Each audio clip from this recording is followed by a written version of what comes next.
ரம்யமான மலை நேரம், சலசல குருவி சத்தம்.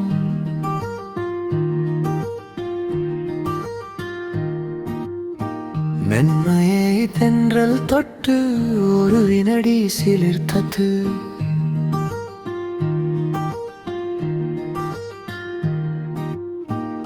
என்னோட உள்ளம் கெத்தரு, இது என்னோ புதிய காலம்.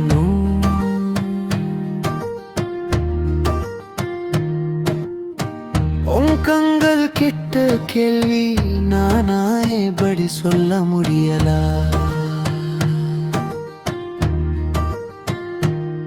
என்ன நடக்க வேண்டுமோ எல்லாம் மறந்துட்டு